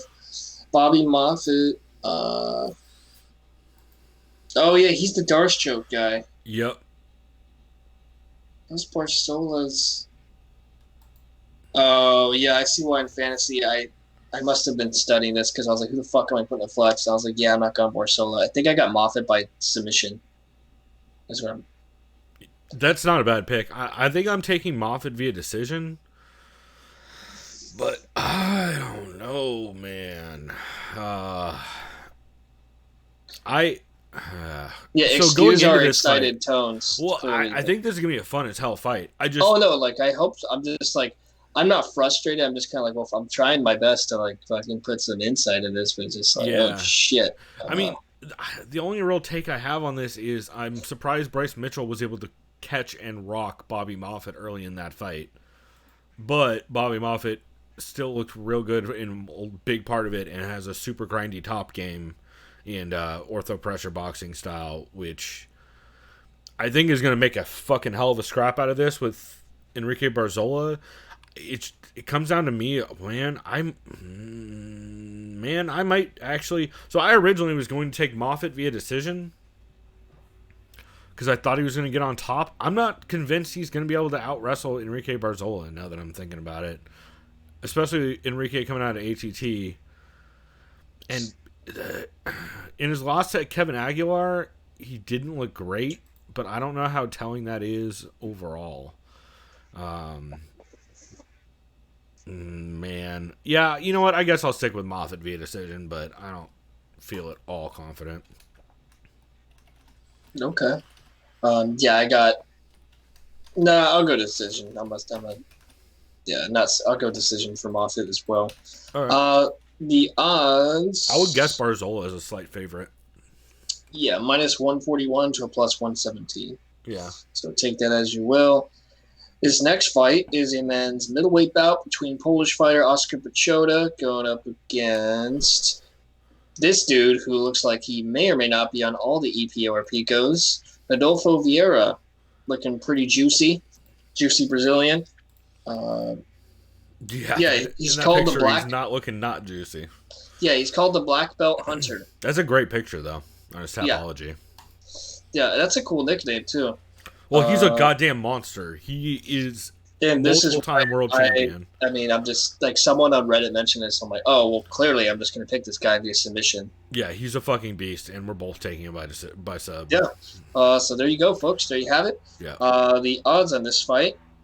All the Oscar Pachota fans are like, "Fuck you." Or, No, I mean, to be fair, Oscar Pachota is very tough, but if you're getting subbed by Gerald Mearshart, you are absolutely getting subbed by Rodolfo Vieira, unless he can keep the fight on the feet, which is possible. But yeah, I just don't have enough faith in Oscar Pachota's takedown defense.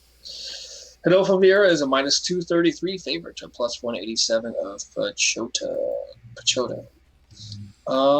Let's see. Moving on. Oh, this could be a scrap. You got light heavyweight bout between Volkan No Time Uzdemir and Ilir Latifi. Is he a sledgehammer guy? No, I'm thinking of Thiago Santos. He's the. He's also a sledgehammer. Yeah, he's the riding on a horse guy. That's right. That majestic photo of him on the horse on the beach. Yep. I always forgot how fucking short he is. That's right. Yeah, Holy he's tiny. fuck. Holy shit. And somehow he still guillotined OSP, which I don't even know how that's possible. I don't understand. That didn't make sense. Volkan Uzdemir, Turkish fighter by way of Switzerland. Last time we saw him. Oh, yeah, he lost to fucking Dominic Reyes. I don't think he lost. I thought he won that fight. But yeah, it was definitely competitive. Before that, he was rear naked choked out by Anthony Smith. And before that, he's supposed to have had a bunch of fights that got canceled. He had lost to DC via ground and pound. Both these guys have serious pop in their hands. Latifi's got some in a guillotine, right? I can't remember what else he has in his arsenal. He definitely has the he has the wrestling in this one. Yeah. He has the wrestling for sure. I really want to lean Latifi. I really do. But Uzdemir, dude, he's 6'2". Okay, I thought he's taller than that. I don't know. I'm thinking Uzdemir by knockout. Yeah. As he kind of comes back and catches Latifi with some crazy shit. Yeah, sorry, I wish I was putting more effort into this, but it's just this is the same effort. Fuck. This is the same effort everyone's going to have on this card this week because it's a thing, man. This card is a thing. I got round 3. I feel like Latifi's gonna. Well, you think Ozdemir's gonna have number one enough gas to not be dead in the third round? Yeah, no, that's because I was thinking Latifi would gas out by trying to wrestle. I think they're both gonna gas. Yeah, no, this will just be round 2 then. It's a classic round 2. We're both tired. I caught you first, kind of shit. So I think Ozdemir's straight gonna just boop him in the first round and get him out, like he is known to do. No, that's right, because he doesn't know what to do with his hands. Something wrong with him. Ozdemir is real good at just like clipping dudes in the top of the head, and yeah, he did it to Serkinov, right? He did it to like 6 dudes in a row. He did it to Serkinov. He did it to Manawa. He damn near killed Manawa. Yeah, he did it to OSP. Or no, he didn't. OSP fight went to decision. Who was the other dude? It's one of the dudes before he got to the UFC. Oh, it was the Bellator fight against Lanier. If your 3 losses are to Dominic Reyes, Anthony Smith, and DC, I'm having trouble not picking you against a dude who is not a wrestler by trade. If at all, Ilir I was more confident in his ability to push a wrestling game, I would take him in this, but he's not DC. And could Ilir absolutely land a giant overhand right or catch Ozdemir in a weird guillotine? Evidently he can catch super tall dudes in guillotine somehow. I don't have enough confidence to take him in this. I think if this fight makes it to the third round, though, Ilir definitely wins that. He might win the second. No, I think so too. So, if this goes to decision, I think it probably goes Ilir's way, but I'm taking Volkan via early KO. God damn, that plane's low. Uzdemir's a minus 169 slight favorite to a plus 147 of Ilir Latifi. Yeah, I feel like a lot of that's just size. Yeah. So we're to our next fight. Peruvian fighter Humberto Bandone going up against I wonder why this fight is on the. Argentinian. Oh, that's right. It's a guy Or from Uruguay. Uruguay. Not Argentina. The flag's like similar. Sorry, I apologize to Argentinians. Yeah. Uruguayan fighter. Is that how you'd say it? Uruguayan? I think it's Uruguayan. I don't fucking know. I'm just gonna let you keep drowning yourself trying to figure that one out. Yeah. Eduardo Garagori. No, if you're from Uruguay, you're a Uruguay. God damn, I couldn't even say that fucking joke. It was so dumb. Uruguayan, dude. Oh, bro. Nice one, Chad. Oh, dude. Dude, you have like mango pods, dude. Oh. Yeah, Bandone is a scrapper. Oh wait, this is at featherweight, men's featherweight. Yeah. Not women's featherweight, in case you were wondering. Oh, cool. Thanks for clarifying. Yeah. So Bandone is on a 2-fight skid to Gabriel Mobley Benitez, who slammed him and then punched him in the first round. And then he lost a decision last time out to Austin Arnett, which was almost 2 years ago. No, a year and a half ago. Excuse me, my math is way off. Eduardo Garagori. This is his debut. Yep. So they literally brought him onto this card because he's from Uruguay. Yeah, so I'm going Bandone. Yeah, me too. Yeah. Which reminds me, isn't Bandone of Vail? I don't think so. He is. I think I'm gonna do that. I might have to do that. Puppy Monkey Baby, fuck you. I'm going up against you. That's right. I do also believe Eduardo Garagori is changing his name to Luis, or wants to be known as Luis from now on, if I remember right. That was like a press thing that went out this week, if I remember right. Okay. So, I don't know. Sure. And he's also like one of the many Italians that fucking moved to South America, so. Yeah. I just have trouble picking dudes who are submission experts in a very small, not necessarily known for their grappling region. Yeah. Like, if you're catching leg locks and subs on dudes in the most regional Uruguayan, goddammit, promotions, I don't know how that translates against dudes like Humberto Bandone, who is surviving fights with Austin Arnett, who's very well rounded and a great grappler. He is, and he's still up and coming. Yeah. Okay, as I get my bearings back, I'm back on planet Earth. Back from Area 51, actually. There you go. Bandone is Garagori is a minus 143, slight favorite to plus 120 of Bandone. Interesting. Oh, so one thing. Well, so first off, I should clarify. I'd watched zero tape on this fight. Yeah, this dude's probably a murderer. I don't know about that, but I do think this fight is taking place in Uruguay, and that could definitely help you win a decision. Yeah. So, yeah, that's probably why Puppy Monkey Baby picked him up, but then again, that's kind of a gamble. Then again, Puppy Monkey Baby is murdering us, which is fucking unfortunate. He's murdering you for sure. Everyone's murdering me in this league. I fucking auto-drafted Valentina Shevchenko. That's the only good thing that happened to me. Puppy Monkey Baby is only about 0.5 ahead of me, so yeah, he could frig off. I mean, I'm not in last place. I can say that much. Oh, dude, fucking Jake is. What the fuck is going on his team? He probably stopped doing things. Although he went 1-3. Oh no, he just had everyone lose. Yeah. Oh shit, yeah, he had Ryan Hogg. Yeah, he just had everyone lose. Oh, he had Luke Rocco. Oh yeah, Luke Rocco. Oh, and he accidentally drafted Tony Ferguson and it auto drafted or some shit. Can't relate to that problem. Yeah, not at all. My fucking. Oh yeah, he's got Jack Hermance. Okay. Let's see. Yeah.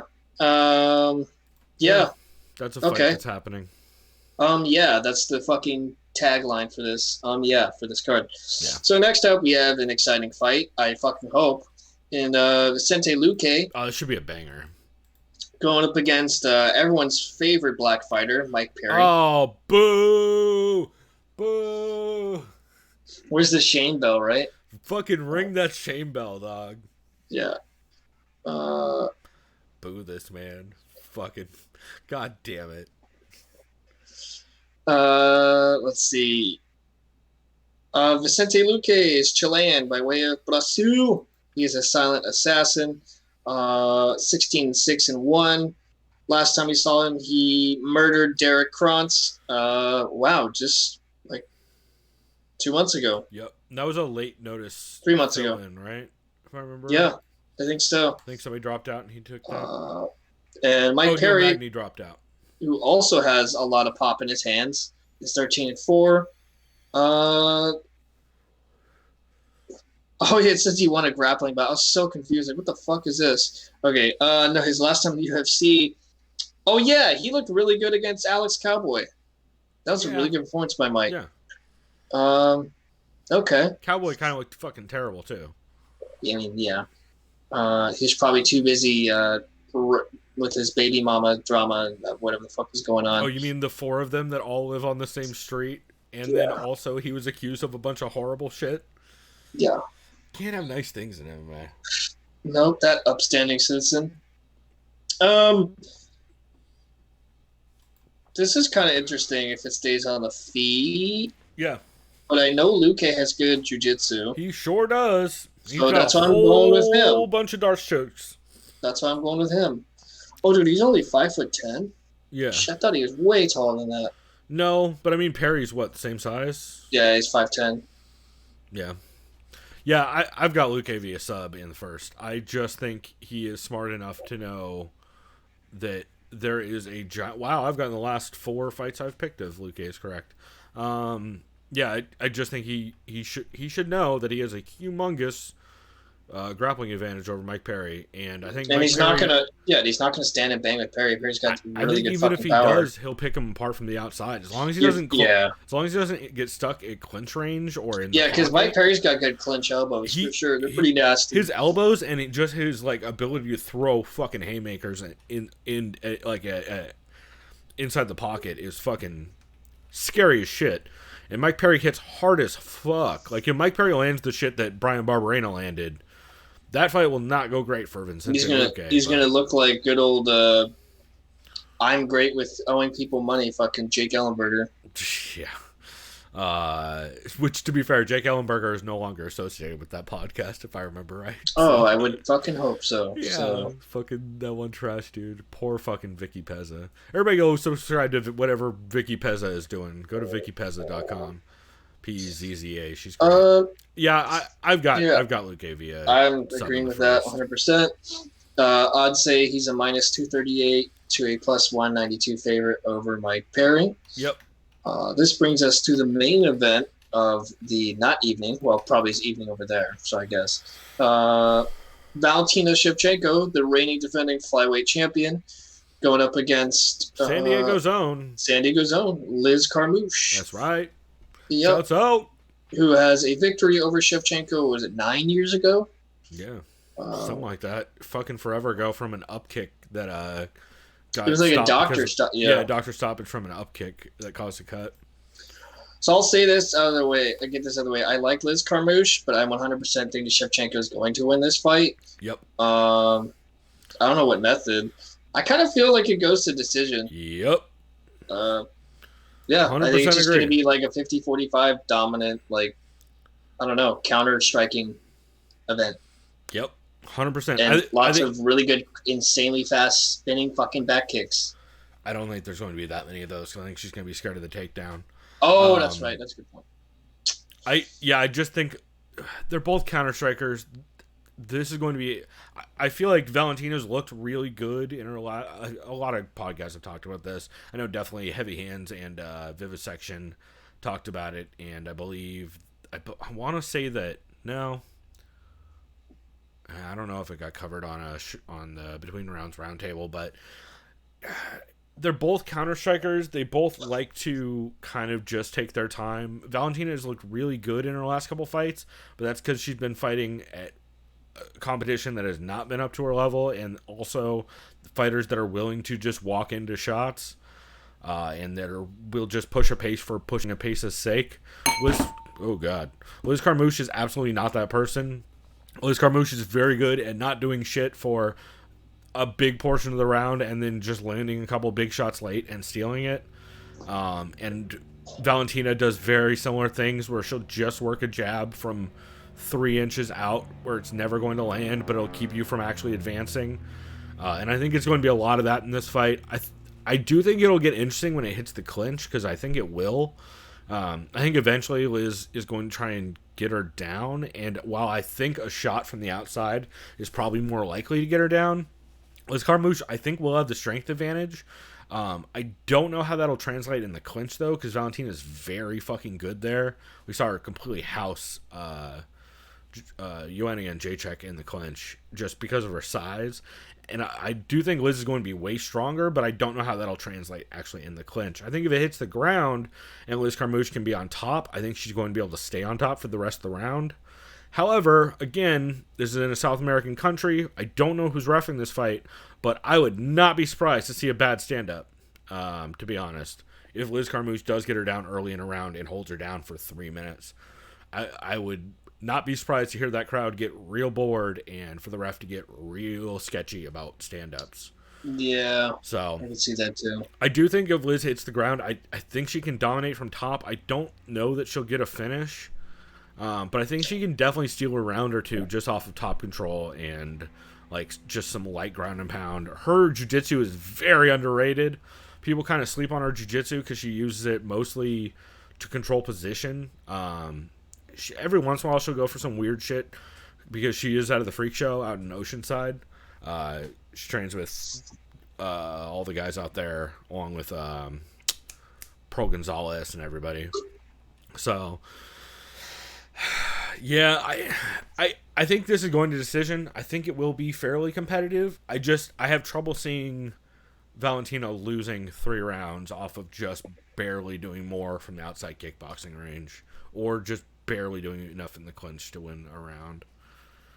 So I think it'll be an interesting fight and it'll be a competitive fight. I don't know that it's going to be extremely dominant one way or another apart from just Valentina keeping range better and pot shotting. Yeah. I mean, would I like to see Liz Carmouche get the back and finish that choke she put in on Ronda would be Rousey? fucking Absolutely. Sweet. Yeah. That'd be great. Be cool, man. I'm a big Liz Carmouche fan. As we talked about on the show, she is engaged to Braylon Chapman, who I went to school with way back in the day and I've partied with a bunch of times out at state. Super, super nice girl. She's always been very cool to me. And we've seen Liz at a bunch of the Delmar Fair AMI fights that they do every year at the fair. She's looking fucking shredded, by the way. Yeah, I would not want to get punched by her at all. Liz Carmouche is jacked as fuck. Let it be known. But I just think it's going to be a tough out. But I was just saying, because fucking Shevchenko, you see how fucking jacked she looks too? Jesus Christ. Yeah, but with this going to decision, man, it could really go either way. I think so too. Yeah. If Liz can get takedowns consistently, I think she can absolutely win this fight. I just don't know that she can consistently get takedowns and stay on top. So, I don't know if you have like $10 to bet, but once I tell you these odds, you're gonna want to. Oh no, yeah. If you have $10 you never want to see again, the fucking plus 900 or whatever Liz Carmouche. Try minus 1,000. Yeah. Shevchenko to a plus 674. Okay, so that actually closed a little bit because earlier in the week I think it was like the highest odds I'm seeing here. At least, I mean, I'm not going to say who they are, but it's minus 1,100. No, minus 11. Someone has them at minus 1,300. Wow, that's insane. That's insane. I like the minus 1,000 one. So to plus 674. Yeah, so you got $10 you don't want to see again, or maybe $674. What's fight goes to decision? Wait, would that be? No, that wouldn't be. You'd be making what? What is that? $68, right? I'm fucking bad at math. What's fight goes to decision? Oh yeah, sorry. Let me. Because I think that odd is probably, or like, what's the over? Because if there's an over or a fight goes to decision, I think those are fucking very, very interesting. You said fight goes to decision, right? Yeah. Not even person by decision, just it goes to decision. Dude, there's so many prop bets. Holy fuck. Oh my god. I think they have these at the top. God damn it. Okay, fight goes to decision is it's only plus 135. Okay. Oh, that's not big enough. Yeah. Shevchenko wins by knockout plus 240. Carmouche wins by knockout plus 2200. Yeah. Carmouche wins by submission plus 2355. Carmouche wins inside the distance. Okay, plus 1400. Jesus. That's inside though. Yeah, that's. I mean, she would have to catch a sub. Yeah. Or just really pound out. But she doesn't throw that much. She like her ground and pound is nasty when she throws it, but her volume isn't always necessarily there from top. Yeah, you know what? But Carmouche by decision's plus 14. Oh, just by decision. Yeah, that's not bad. Oh, that's by unanimous. Okay, wait. Here's split, which is probably it'd be. I like this even better. By split is fucking plus 1875. That's actually, especially with it being in a weird country, that's not the worst. Yeah, dude, this is good too. Shevchenko by split majorities plus 1105, especially considering she speaks fluent Spanish. Yeah. Like also lives in. Actually, take that. You're fucking betting anything. Do Shevchenko by split majority. That's not a bad bet that there's a terrible judge in the house. Like, yeah. Other than that, Shevchenko by unanimous is plus 225, which still isn't bad. Yeah. No, that's fine. This is a really good betting fight. Yeah, it's good parlay fodder for sure. Cool, man. So, well, I guess we'll go ahead and wrap this here since this card is starting in an hour and 7 minutes. Oh, fuck. Okay. Yeah, well, I got to get this shit edited and get it out. But yeah, it should be all right. And luckily, thank God, next week we have a real card coming back. Oh my God! Next week's gonna be sweet. Yeah, from what I heard, I think the next 4 fights are all title fights. Or the next 4 cards have title fights on them, if I remember right. I guess this is probably one of those, to be fair, but could be interesting for sure. And you get the return of Nate Diaz, which should be fun. Right? Yeah, because Shevchenko's on this one, Cormier's on the next one, and Andrade is on the one after that, and Khabib and Poirier is the one after that. Jesus Christ! Holy fuck! That's so sick. That's a sweet run, except for that China card. Is boy, little China. Boy, there are 3 fights that I'm excited about on that China card. Yeah. I blame W. So to be fair, it looks like there's only 9 fights on that card. Probably as of now, they'll probably add something there. That thing's in like 2 weeks. Oh really? I guess 20 days, so 3 weeks. Put fucking Yadong on there, dude. He'll knock someone out that don't. He's on there. Oh no, Zhang Lang is on there, not Yadong. Okay, and I think Keenan Song is on there. Kenan Song is fighting Derek Krantz. So there's some fun cards coming up. I am excited for next week's card for sure. That'll be a hell of a fun one. So cool, man. We will go ahead and wrap this here. But as always, you guys can find us on Twitter, TSOV Pod. Let us know what MMA podcast we should be checking out because there's always new ones. And good God, y'all put out more podcasts than I can even find. So if you have a podcast, please let us know. We're happy to give it a listen and see what we think. So do that. You guys can also send us an email, chris@thesoundofviolence.com. You can go to the website, thesoundofviolence.com, where there and in any of the audio versions, we have links in the description of the episode for all the podcasts that we talk about. And yeah, like and subscribe the video and shit on YouTube. If you click the bell, it gives you an alert when we go live, since we've been doing that at random fucking times. So that might be helpful for you. We have a much cleaner video format. I'm starting to get it together a little bit. I'm going to be adding new elements. Chris's video is the same size the whole time this week, so that was good. And I'm going to be doing some updates on just like some graphic packages and stuff like that. So we will have that coming up. Also, we'll probably start streaming this on Twitch as well here before too long, since I can do that. So figure we might as well.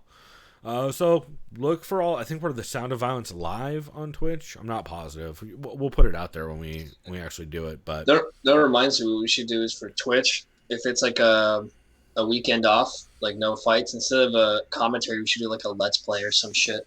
We could do that. So that it kind of makes sense. It's not that it needs to make sense, but yeah, do like some co-op game or some shit like that, or there can be something fun.